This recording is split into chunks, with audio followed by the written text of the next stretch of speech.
오늘 함께 나눌 말씀 읽겠습니다. 마태복음 7장 21절에서 23절 말씀입니다. 21절부터 23절까지 한 목소리로 같이 읽습니다. 시작. 나더러 주여 주여 하는 자마다 다 천국에 들어갈 것이 아니요 다만 하늘에 계신 내 아버지의 뜻대로 행하는 자라야 들어가리라. 그날에 많은 사람이 나더러 이르되 주여 주여 우리가 주의 이름으로 선지자 노릇하며 주의 이름으로 귀신을 쫓아내며 주의 이름으로 많은 권능을 행하지 아니하였나이까 하리니 그때 내가 그들에게 밝혀 말하되 내가 너희를 도무지 알지 못하니 불법을 행하는 자들아 내게서 떠나가라 하리라. 아멘. 이제 우리가 작년 9월부터 살폈던 산상수훈이 이번 주와 다음 주가 되면 산상수훈 나눔을 마치게 됩니다. 지난주 말씀 나눈 거 여러분 기억나십니까? 제목이 뭐였죠?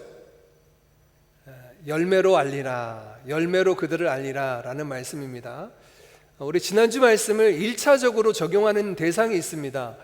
열매로 알리라 라는 말씀을 통하여 우리 자신의 열매를 통하여 우리 자신을 확인하라는 말씀이 아닙니다. 우리 15절 말씀은 예수님의 명령으로 시작합니다. 거짓 선지자를 삼가라 라는 말씀, 그들을 구별하는 방법으로 열매로 그들을 알리라 라는 말씀입니다. 즉 열매로 그들을 알리라 라는 말씀은 분별해야 되는데 우리 자신을 분별할 것이 아니라 우리에게 들려오는 많은 메시지들을, 말씀들을, 사역자들을 안타깝게도 분별해야 되는 시기에 살고 있다 나누었죠. 사실 이것은 어제 오늘의 이야기가 아니라 말씀을 전해주셨던 예수님 때부터 거짓 선지자, 거짓 사도 또는 거짓 선생이라고 하는 이들에 의해서 잘못된 복음이, 잘못된 메시지가 전해졌던 것이죠. 잘 분별해서 구별해서 들어야 된다라는 말씀이 지난주 말씀입니다. 반대로 오늘 우리가 함께 나눌 말씀은요, 들려오는 말씀을 분별해야 될 말씀이 아니라 우리 자신을 돌아보고 점검해야 될 말씀으로 주신 내용입니다.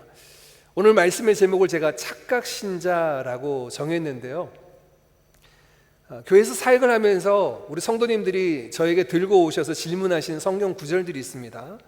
그 중에 가장 많이 질문하는 구절이 오늘 본문 말씀입니다. 이 본문 말씀을 이해하지 못하겠다는 거예요. 대부분 이 질문을 가지고 오실 때는 어떤 말씀을 나눌 때냐면 견고한 구원에 관한 말씀, 우리의 구원이 전적으로 하나님의 은혜로 말미암은 구원이다 라고 나눌 때 이 질문들을 가장 많이 하십니다. 저와 여러분이 믿음으로 말미암아 은혜에 의하여 구원을 받았는데 그 은혜로 구원받은 삶이 바뀔 수도 있나, 그 구원이 취소되거나 변경될 수도 있느냐라고 하는 질문을 오늘 본문을 가지고 하시는 질문 중에 가장 많습니다. 그렇죠. 여러분 같이 읽어본 말씀처럼 오늘 21절 말씀에 그렇게 말씀하십니다. 나더러 주여 주여 하는 자마다 다 천국에 들어올 것이 아니다 라고 말씀하죠. 이 말씀이 우리에게 부딪힘이 됩니다. 어디에 부딪힘이 됩니까? 고린도전서 12장 3절 말씀에 보면 성령이 아니고는 아무라도 예수를 주로 시인할 수 없다라고 말씀을 하고 있어요. 성령이 아니고는 아무라도 예수를 주로 시인할 수 없다고 얘기하는데 주여 주여 하는 그들 중에 다 천국에 들어갈 것이 아니라라는 말씀이 놀랍죠. 또 하나 우리를 놀랍게 하는 건 22절 말씀입니다. 주여 주여 우리가 주의 이름으로 선지자 노릇하고 주의 이름으로 귀신을 내어쫓고 주의 이름으로 능력을 행했습니다 라고 하는 자들에 대해서 23절 예수님의 대답은 불법을 행하는 자들아 내가 너희를 도무지 알지 못하니 내게서 떠나가라 라는 메시지를 말씀하시는 거예요. 이게 충격입니다. 주님의 이름으로 선지자 노릇, 요즘으로 얘기하면 뭘까요? 세번역 성경에는 이 선지자 노릇을 예언을 하며 라고 번역을 했는데요, 주의 이름으로 예언을 하고 하나님의 말씀을 전하는 목사, 선교사, 교사로 사역을 했던 사람들입니다. 또 이 사람들은 주님의 이름으로 귀신을 내어 쫓기도 했습니다. 더 나아가 주님의 이름으로 권능을 행했다. 원어 성경에 보니까 두나미스, 능력을 행했다는 거예요. 기적과 표적을 행하는 사람이에요. 병이 낫기도 합니다. 놀라운 일들이 일어나는 역사를 일어난 사람들이기도 합니다. 그런데 주님의 대답이 뭡니까? 내가 너희를 모른다 하시는 거예요. 아니, 주님의 이름으로 이런 놀라운 일들, 말씀을 전하기도 하고 기적을 베풀기도 하고 귀신을 내어 쫓기도 했는데 주님이 모르실 수도 있나라고 하는 것이 보통 우리 성도님들이 이 본문에 관해서 질문해 오시는 내용입니다. 이 질문의 내용의 근전은 이거예요. 그러면 오늘 내가 받은 구원을 어떻게 확신할 수 있느냐는 거예요. 나도 오늘 본문에 등장하는 것처럼 지금 내가 주님 예수를 주로 고백하고 주님의 이름으로 이러저러한 사역을 감당하고 있는데 나중에 심판대 앞에 섰는데 예수님이 내가 너를 모른다 하시면 어떻게 하느냐라는 걱정 때문에 묻는 질문입니다. 결론부터 이야기하면 아닙니다. 오늘 본문에 등장하는 이 사람들에 대해서 제가 이제 붙여놓은 별명이 설교 제목처럼 착각신자입니다. 착각신자는 신자가 아닌데 신자로 착각하는 이들을 착각신자라고 부르는데 오늘 예수님께서 예로 든 사람들은 착각신자인 경우들입니다. 참다운 크리스찬이 아니라 참 예수의 제자가 아니라 제자로 신자로 착각할 뿐인 사람들에 관해서 예수님께서 말씀해 주신 거죠. 그러니 오늘 본문 말씀은 우리 자신을 돌아보는 겁니다. 행여나 오늘 말씀을 통해서 옆 사람들을 이렇게 재보지 마십시오. 옆 사람 재보는 용도로 주신 것도 아닙니다. 우리 자신을 돌아보면서 내 믿음의 근거가 어디에 있고 또 나는 무엇에 의해서 구원받는지에 대한 그 구원의 확실한 내용과 보증이 어디에 있는지를 확인하고 점검하도록 주신 말씀입니다. 먼저 21절 말씀을 같이 한번 보겠습니다. 21절입니다. 같이 읽습니다. 시작.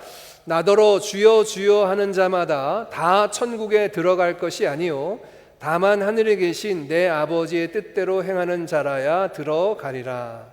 아멘.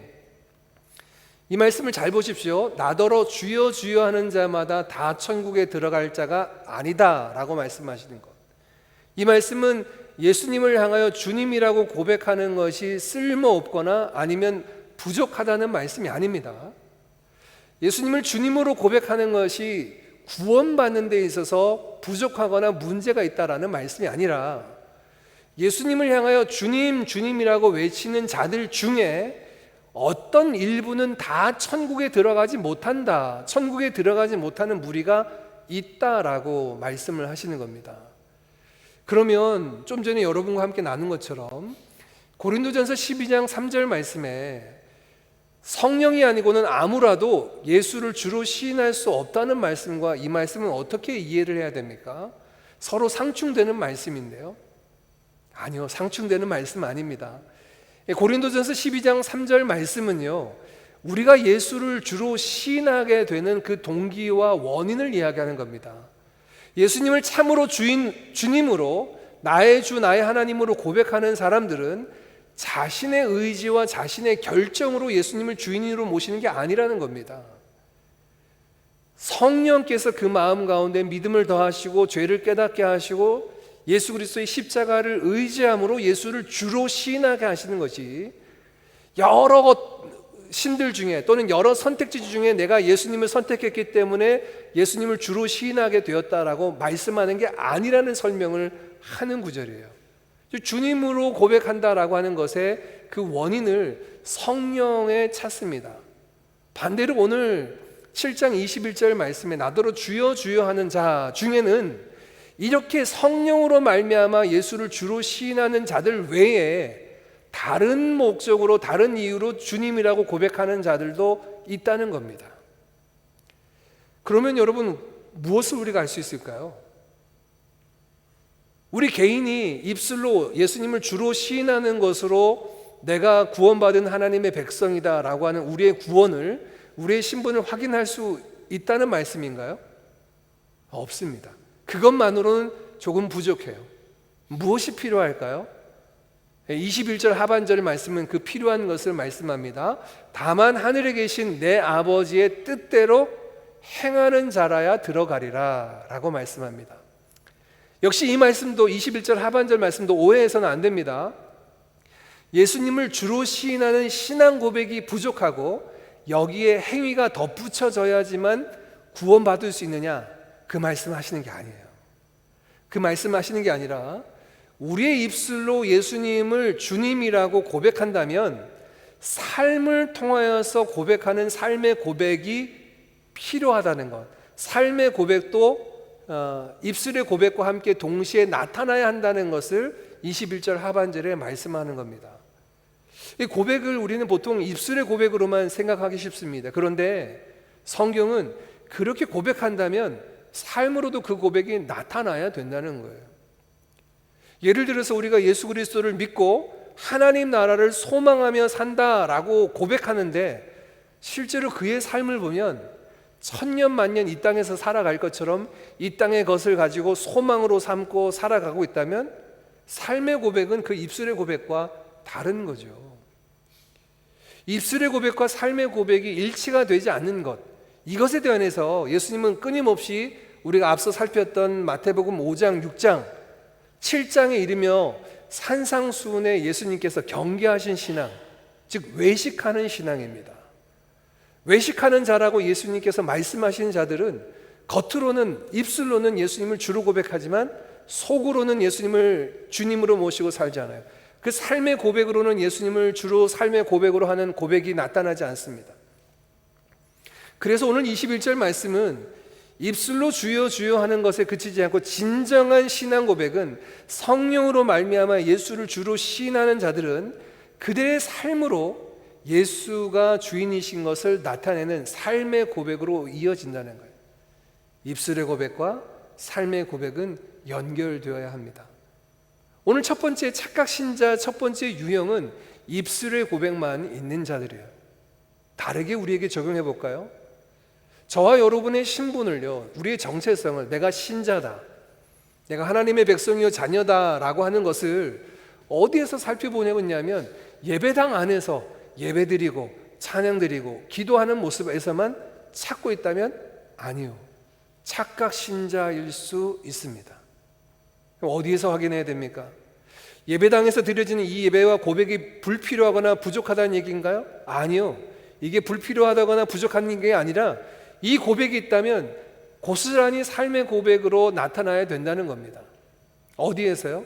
가정에서, 직장에서, 다른 사람들과의 만났을 때 정말 예수 그리스도를 주로 시인하는 자로 살아가고 있는가? 그 삶의 고백과 입술의 고백이 일치가 되는 것이 참 신자의 모습이라는 거예요. 오늘 첫 번째 착각 신자의 모습들 혹여나 우리 가운데 있지 않는지, 나는 나의 신앙의 정체성을, 하나님의 백성이란 정체성을 신앙적인 요소 안에서만 찾고 있지는 않는지 돌아보시기를 바랍니다. 여러분의 진 면목은 삶에서 나타납니다. 삶에서 여러분의 삶이 누구를 모시고 무엇을 소망하며 살아가는가를 통하여서 우리의 신앙의 진 면목이 나타나는데, 예수님은 이를 하늘에 계신 내 아버지의 뜻대로 행하는 자가 바로 하나님 나라에 합당한 천국 백성이다 라고 이렇게 말씀을 전해주고 있습니다. 두 번째 착각 유형, 착각 신자의 유형은 22절입니다. 22절은 조금 더 난해하고 어렵습니다. 우리 22절도 같이 한번 읽어봅니다. 시작.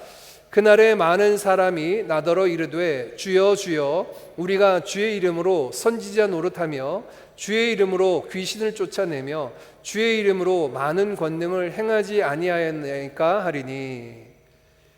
두 번째 이 착각 유형은 예수님께서 앞서 21절에 말씀하신 것처럼 입술의 고백뿐만 아니라 삶으로 하나님께서 행하신 그 뜻을 이루어내는 것이 필요하다라고 말씀드렸는데, 22절의 말씀에 보면 복합적으로 나타납니다. 그날에 라고 말씀을 하고 있어요. 이 그날이 언제인가? 마태복음 25장에는 예수님께서 세 가지 비유를 통하여 마지막 날, 끝날 심판 광경을 우리에게 알려주시는데요, 그 마태복음 25장에 등장하는 끝날 심판 광경과 연결이 됩니다. 우리 모두는 언젠가 하나님 앞에 서서 그 심판대에 오르게 될 텐데 바로 그날에요, 많은 사람들이 주님 앞에 나와서 이렇게 얘기합니다. 주여 주여. 역시 이들도 주님에 대한 입술의 고백이 있습니다. 근데 이들은 입술의 고백만 그치지 않습니다. 더해서 뭐가 더 있다고 얘기합니까? 우리가 주님의 이름으로 선지자 노릇하고 주님의 이름으로 귀신을 내어 쫓고 주님의 이름으로 권능을 행했습니다 라고 하는 행위가 있네요. 삶의 내용물들을 이야기하고 있네요. 이러니까 좀 어려워요. 두 번째 착각 유형이 이거 내 얘기하는 것 같은데, 나도 예수님을 향한 고백도 있고 내 삶에도 사역이 있고 사역의 열매가 있는데 혹시 내가 두 번째 유형은 아닌가 생각이 되죠. 자, 이들의 이야기를 우리가 좀 주목해 보기를 원하는데, 예수님 앞에 드렸던 이야기가 뭡니까? 주님의 이름으로 라고 하는 것이 3번 반복이 돼요. 이들이 삶을 살아가면서 행했던 많은 사역들이 자신의 이름을 내기 위하거나 자신의 능력이나 자신의 방법대로 하는 것이 아니라 주님의 이름과 그 권세를 의지한 사역이었다라고 분명히 밝히고 있습니다. 그래서 이 사역만으로 보면 이들이 과연 문제가 있는지 사실 우리가 살피기가 쉽지 않습니다. 주님의 이름으로 선지자 노릇을 하고 주님의 이름으로 귀신 내어쫓고 권능을 행하는 게 문제 있는 건 아닙니다. 이렇게 했다고 해서 이 사람이 다 하나님 나라에 이르지 못하거나 주님의 아신 바가 되지 못했다는 이야기도 아니에요. 그런데 뭐가 문제일까요? 이 사람들이 지금 마지막 그 끝날에요, 그날에라고 말씀하시는 그 심판대 앞에 섰을 때 예수님 앞에 그들이 심판장 되시는, 재판장 되신 예수님 앞에 드렸던 말이 이겁니다. 예수님을 주로 고백하기도 합니다. 그런데 예수님 앞에 서서 그 하나님 나라에 들어가게 될 그들의 자격 요건을, 그 근거를 어디에서 찾고 있어요? 어려운가요? 자신들이 무엇을 했느냐로 자신들의 정체성을 예수님께 지금 말씀드리고 있는 겁니다. 요즘으로 얘기해 볼까요? 우리식으로 표현해 볼까요? 마지막 날 끝날에 예수님 앞에 섰는데, 예수님 제가 목사였습니다, 제가 선교사였습니다, 뭐 자기가 어떤 일을 했는지를 가지고 예수님 앞에, 그 심판장 되신 예수님 앞에 서 있거나, 아니면 제가 이러저러한 일을 했습니다, 또는 우리의 삶을 살아가면서 제가 삶의 내용에서 이런 것들은 말씀을 따라 하지 않았고 이런 모습은 말씀을 따라 순종하며 살았습니다 라고 다분히 신앙적인 내용을 가지고 이야기하는 것 같은데, 이들의 문제와 함정은 그들의 구원의 근거를 어디에 두고 있는 거예요? 자신의 행위에 두고 있는 거예요. 행위가 신앙적인 요소이고 예수님의 이름을 거론한다라고 해서 그 모든 행동이 다 받아들여지거나 온전한 것은 아닌 거죠. 근데 이들은 그들의 행위가 구원받는 근거로 제시되고 있는 겁니다. 이들에 대해서 예수님은 뭐라고 말씀하시나요? 23절입니다. 이렇게 말씀을 하십니다.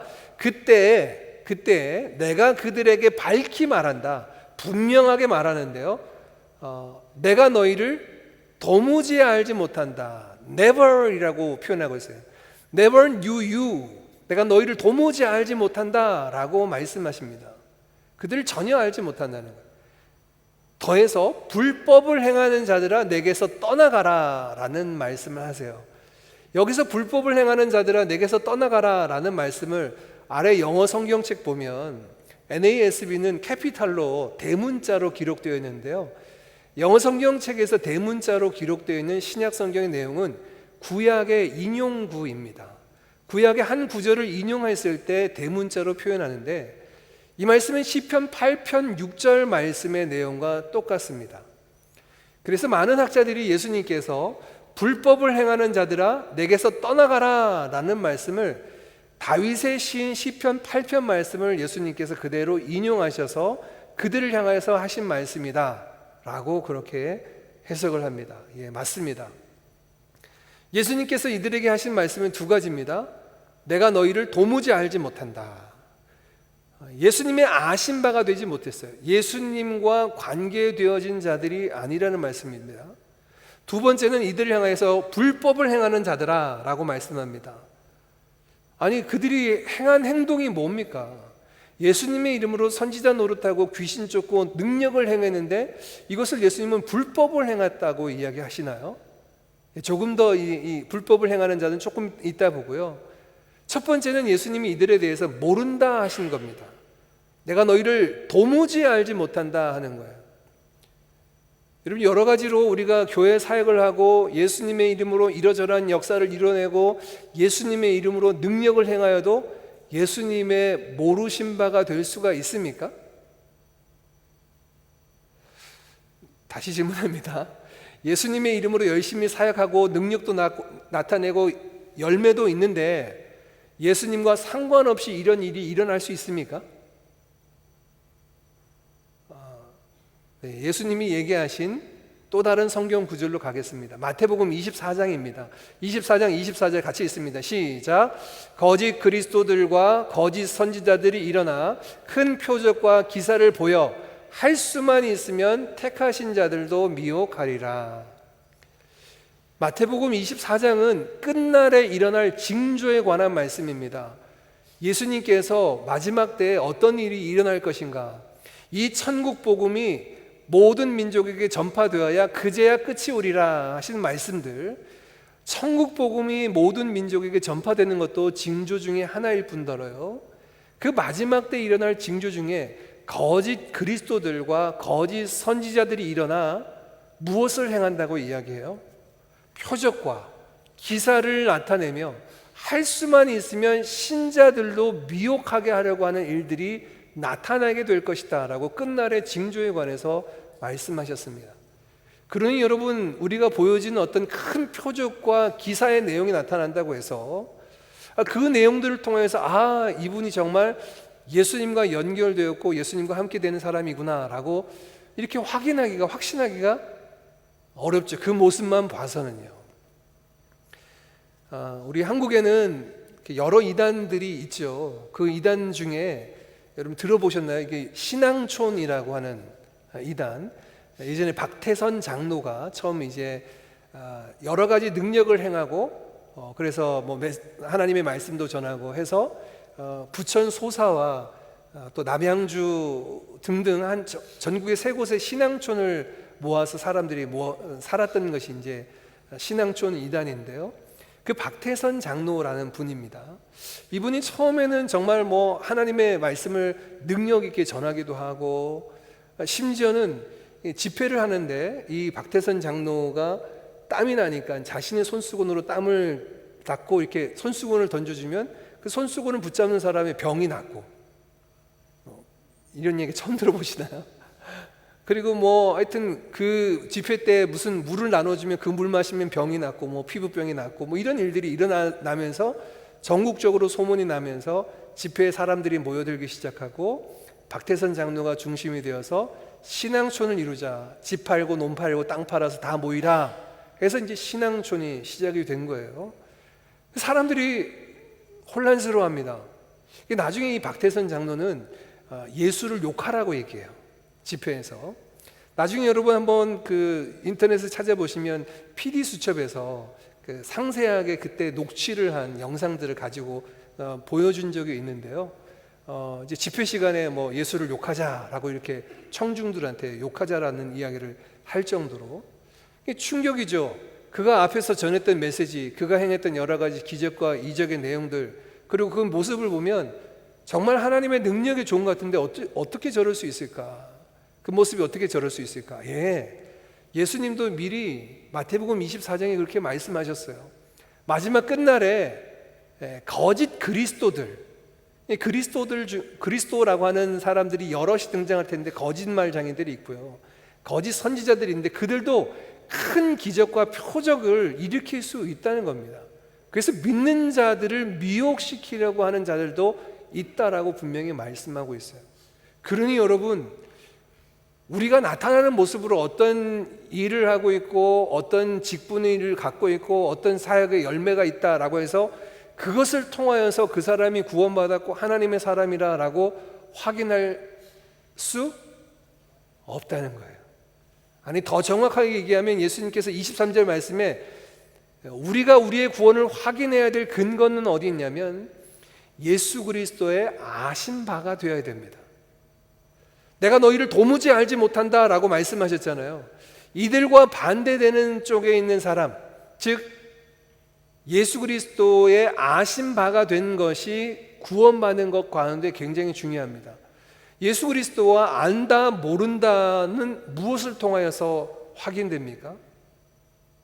예수님을 나의 구주로 영접하고 예수님과 함께 동행하고 예수님과 연결되고 예수님을 주로 모시는 그의 삶 속에서 연결돼야 돼요. 자, 이게 같은 얘기, 비슷한 이야기 같지만 조금 다른데요. 잘 보십시오. 우리 잘 분별을 해야 되는데, 주여 주여 하는 입술의 고백만도 아니고 그가 행하는 일들이나 그가 가지고 있는 직분도 아니고요. 그가 정말 예수 그리스도 안에 뿌리를 내리고 있고 예수 그리스도를 주로 모시고 그리스도와 함께 동행하는 삶을 살고 있는가, 믿음으로 말미암아 예수 그리스도에게 뿌리 내리고 있는가가 구원의 근거로 예수님께서 말씀하시는 거예요. 다시 돌아갑니다. 22절에 그날에 사람들이 나와서 예수님께 주여 주여 내가 이런 사역의 열매도 있고 이런 능력도 행했습니다. No, 그건 아무 소용이 없어요. 뭐가 소용이 있습니까? 주님, 제가 하나님 앞에 섰는 이 순간 오직 예수 그리스도를 믿는 그 믿음이요, 내가 어떻게 살아왔고 어떤 놀라운 일을 이루었고 어떤 사역의 결과물이 있다라고 하는 것이 아니라 예수 그리스도를 믿고 하나님의 어린 양 되신 예수 그리스도 안에 그 피를 의지하여 예수님을 주로 모시고 살아가는 그 삶, 예수님과 함께하는 그 삶을 펼쳐놓는 거예요.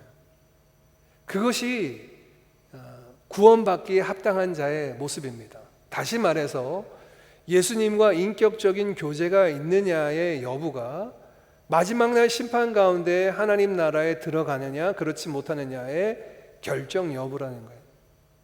돌아보는 거죠.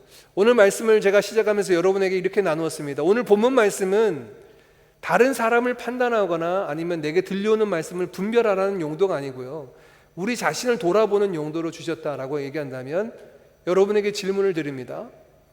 여러분은 여러분의 구원의 근거를 어디에 두고 계십니까? 무엇에 두고 계십니까? 모태신앙인이라는 것이 구원의 근거입니까? 지금까지 30년, 40년 교회 출석했다는 것이 구원의 근거입니까? 교회에서 목사, 장로, 집사, 권사 여러 가지 직분을 맡고 있다는 것이 구원의 개런티, 근거고 보증수표인가요? 그거는 아무 소용이 없다는 겁니다. 제가 한국에서 이제 전도폭발 훈련이라는 훈련을 받았는데요, 전도폭발 훈련에서는 두 가지 진단 질문이라는 게 있습니다. 처음 이 사람을 만났을 때 이 두 가지 진단 질문을 하면 앞에 있는 사람이 복음을 들어야 할 자인지 확신을 가져야 할 자인지 알 수 있다라고 하는 이제 두 가지 진단 질문이 있습니다. 첫 번째 질문이 이렇습니다.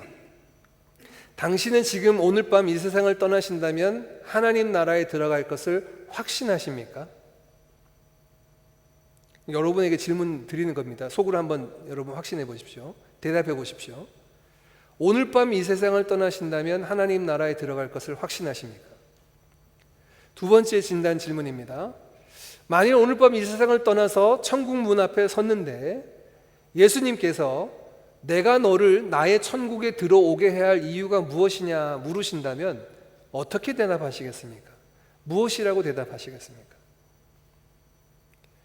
제가 이 질문을 드렸을 때 많은 분들이 호주머니 뒤지는 분들 많이 봤습니다.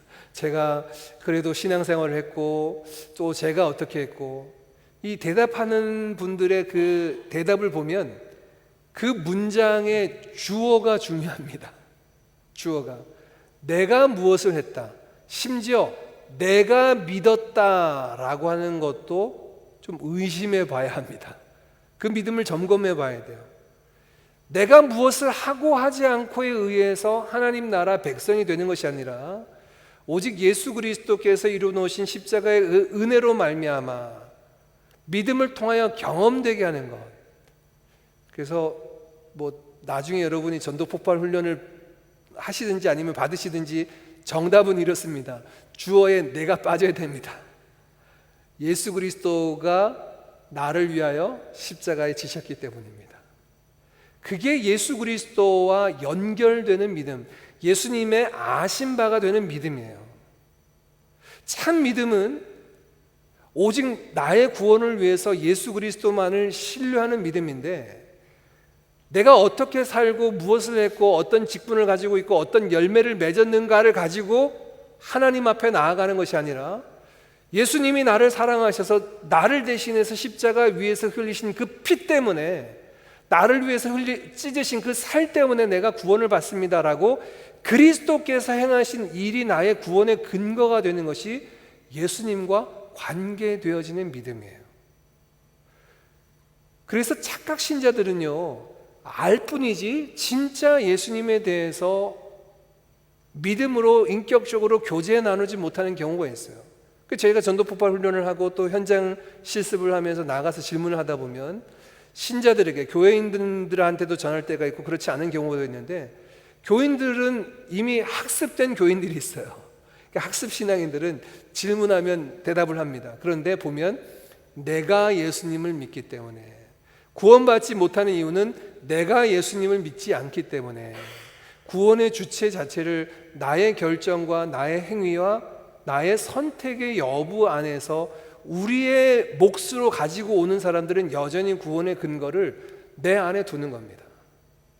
그러나 구원은 내가 무엇을 하고 하지 않고에 의해서가 아니라 나를 사랑하신 하나님 아버지께서 그 아들 예수 그리스도를 통해서 이루어 놓으신 이 십자가 사건을 통해서 경험되어진다는 사실들이 그냥 믿어지는 거예요.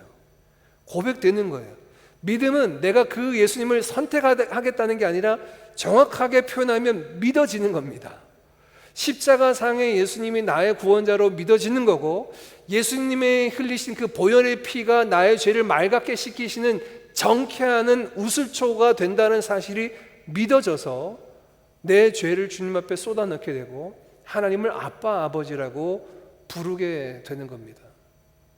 두 번째입니다. 오늘 이 착각 신자들에 대해서 내가 이러저러한 사역을 하지 않았습니까? 말씀을 전하지 않았습니까? 라고 할 때 불법을 행하는 자들아 내게서 떠나가라 라고 말씀하시는데, 이 불법을 행하는 자를 원어 성경에 보면 아노미아라고 이야기합니다.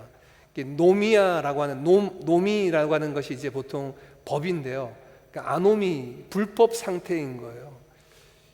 이 사람들은 분명히 예수님의 이름으로 사역을 했는데 예수님은 왜 불법을 행하는 자라고 했는가? 아무리 많은 사역을 하고요, 아무리 뛰어난 사역을 하더라도 예수님을 주로 모시고 예수님과 함께 그 일을 이뤄놓은 것이 아니라면 이것은 불법한 것이다 라고 예수님께서 판정 내리시는 거죠. 간혹 또 이런 질문을 하시는 분들이 계십니다. 예수님을 주로 시인하지 않고 삶으로만 그냥 고백하면 되지 않습니까? 보통 제가 이제 세례를 받으실 것을 권유드리거나, 이제 예수님을 분명히 믿는데 세례 받으시죠 권면을 드리면, 뭐 그렇게 세례 받고 앞에 나가서 고백하는 게 뭐가 중요합니까? 제 삶에 예수님을 모시고 살아가면 되죠 라고 하는 말씀하시는 분들이 있는데, 이분들의 말씀도 사실은 틀린 말이죠. 왜 틀립니까? 로마서 10장 10절 말씀에 사람이 마음으로 믿어 의에 이르고 입으로 시인하여 구원에 이른다고 했어요. 기독교의 신앙은, 우리의 신앙은 어떤 신앙이냐면 고백의 신앙입니다. 진짜 예수를 그렇게 믿는다면 고백해야 되는데 입술의 고백 플러스 삶의 고백으로 이어져야 된다는 거예요. 나는 삶으로는 고백하는데 입술로 고백하지 않겠다라는 사람들의 고백은 온전한 고백일 수가 없죠. 정말 예수님을 믿는다면 하나님과 공교회 앞에 세례를 통하여 분명하게 시인하는 것이 필요합니다. 또한 그 시인한 것이 삶을 통해서 나타나야 됩니다. 그렇게 예수님을 주인으로 모시고 살아가고 있습니까? 그러면 예수님과 연결된 삶을 살아가고 있는지를 점검하고 확인해야 합니다. 몇 차례 여러분과 함께 나눈 내용들이 있는데요, 제가 이제 싱가포르에 와서 사역을 하게 될 때 많은 분들이 저한테 그런 질문을 합니다. 목사님은 왜 싱가포르에 오셔서 사역하시게 되었습니까? 질문하는 내용 중에 하나인데요, 제가 한국에서 사역하면서 한국이라는 상황을 조금 떠나서 다른 나라에서 좀 사역을 해봐야 되겠다 생각됐던 게, 지금은 잘 모르겠습니다. 제가 한국을 떠나온 지 벌써 한 16년, 17년 됐으니까 잘 모르겠는데, 제가 이제 처음 목사 안수를 받고 사역할 때만 해도 굉장히 사역이 바쁘고, 또 교회에서 하는 많은 사역들이 바쁘고 분주하기는 한데 정말 예수님을 만나고 하나님을 경험하는 삶인가에 대해서 퀘스천 마크가 생겨나는 거예요. 어느 날 제가 이제 새벽 예배부터 시작해서 밤 늦은 시간까지 신방을 다니고 하루 종일 사역을 했습니다. 새벽 예배부터 목사로 사역하는 게 가서 집집마다 가서 기도 제목 듣고 예배 드리고 기도해 주고 이런 사역을 하루 하지 않았겠습니까? 근데 저녁에 집에 와서 가만히 이제 잠자리에 눕기 전에 어떤 생각이 드냐면, 오늘 나는 어떤 하나님을 만났나 생각하니까 잘 모르겠는 거예요. 참 아이러니하죠. 목사가 하는 일이 말씀을 전하고 기도하는 사역인데 정작 여러 가지 일들이 바쁘고 분주하게 일어나긴 했는데 그 속에서 제가 정작 그 하나님을 좀 잠잠히 바라보고 하나님을 경험하고 하나님을 느끼는 시간들이 없었던 거예요. 그러면서 제 자신을 돌아보고 난 다음에 우리 교회 성도들을 보기 시작했습니다. 우리 성도들은 어떤가? 교회 성경 대학도 있고 또 구역별로 하는 기도의 모임도 있고 교구 전도 모임도 있고 여러 가지 활동들이 거의 월요일부터 토요일까지 계속 교회에 와서 도장 찍는 듯이 이렇게 사역하시는, 열심히 최선을 다해서 신앙생활 하시는데 저한테 불현듯 그런 마음이 드는 거예요. 이렇게 바쁘게 분주하게 신앙생활 하는데 혹시 나처럼 겉의 사역으로 바쁘고 분주하면서 속 사람은 하나님과 연결되어서 하나님을 경험하고 하나님과 동행하는 것을 느끼지 못하고 살아가지는 않나? 전도를 하러 나오고 기도의 모임으로 나오고 교제 모임으로 나오고 봉사 모임으로 나누는데 여러 가지 활동을 하면서 우리가 주목해 봐야 되고 예수님을 느끼고 예수님에 대해서 주로 고백하며 그분을 즐거워하고 기뻐하는 삶을 살아야 하는데 예수님을 주목하지 못하고 여러 가지 활동에 그저 바쁘기만 한 신앙생활. 그래서 제가 이렇게 바쁜 신앙생활 사역지를 옮겨도 비슷하더라고요. 그래서 나라를 옮겨봐야 되겠다 찾았던 것이 싱가포르인데요. 그때의 경험을 뒤돌아보면 그런 생각이 들어요. 정말 많은 사역들이 우리 가운데 있을 수 있습니다. 되도록이면 저는 우리 드림교회에서 사역들을 없이 그냥 좀 신앙의 본질적인 부분으로 하나님을 주목하여 바라보기를 원하는데, 매일매일 출근 도장 찍는 거 원하지 않는데, 그 속에서도 혹시 그런 모습 속에서 내가 바쁘고 분주함 속에서 하나님을 잊고 살아가는 건 아닌지, 이게 교회적인 사역이든 여러분 개인적인 삶이든요. 지난주 여러분은 한 주 살아오면서 어떤 하나님을 경험하셨습니까? 어떤 예수님이 경험되셨습니까? 여러분에게 되물었을 때 어떤 하나님, 어떤 예수님과 동행했는지에 대한 답을 얻지 못하신다면 빨간 불을 켜진 겁니다. 돌아봐야 돼요. 우리는 얼마나 열심히 살았고 잘 살았고 신앙적인 요소를 갖추었느냐로 확인되는 사람들이 아닙니다. 우리는 예수 그리스도 안에 뿌리를 내리고 있는가, 그리스도를 경험하고 있는가를 통하여 확인되어야 하는 사람들입니다. 말씀을 정리합니다. 오늘 예수님께서 말씀해 주신 이 착각 신자들요, 지난주에 들려주신 열매로 그들을 알리라 라는 말씀, 외부로 들어오는 말씀도 우리가 잘 필터링하고 검색하고 구분하고 또 나누어야 되겠지만, 오늘 우리 자신을 분별하는 것도 못지않게 중요합니다. 나는 혹시 착각 신자로 살아가지는 않는가? 내 입술에 주여 주여 하라는 고백이 있다고 해서 신자라고 착각하고만 안주하며 살고 있지는 않는지, 또는 이러저러한 활동을 하고 봉사를 하고 직분을 얻고 있다고 해서 그것으로 내 자신이 신자라고 그걸 통해서 확인하려고 하는 건 아닌지. 아니요, 다시 돌아가야 됩니다. 어디로 돌아가야 합니까? 주님을 주목해 봐야 됩니다. 주님과 관계되어져야 됩니다. 내가 너희를 도무지 모른다가 아니라 내가 너를 깊이 사랑한다 말씀하시는 그 주님의 아신 바 된 그 자리로 나아가야 돼요. 그래서 주님을 바라봐야 되죠. 우리의 신앙의 본질이 그겁니다. 말씀을 묵상하고 기도하고 사역하고 교회로 모일 때 우리 중에 거하시는 주님이 어떤 주님으로 경험되고 만나지느냐라고 하는 것을 확인하는 것이 우리의 신앙의 본질이 되어야 합니다. 여러분, 함께 우리가 찬양 드리며 나아갈 텐데요, 우리의 모습 속에서 신앙생활 속에서 잊고 살았던 부분들, 혹시 놓치고 살았던 부분들이 주님은 아닌가요? 가장 본질이고 가장 중심이 되는 예수를 잊고 살아가는 것은 아닌지, 다시금 그 본질을 회복할 수 있기를 원합니다. 나 무엇과도 주님을 바꾸지 않겠습니다. 다른 어떤 은혜 구하지 않겠습니다. 오직 주님만이 나의 생명이요, 나의 사랑이요, 나의 소망임을 고백합니다. 라는 믿음의 고백 위에 굳건히 세워지는 우리 모두가 되어지기를 원합니다. 그 믿음의 고백을 담아서 함께 찬양드리겠습니다.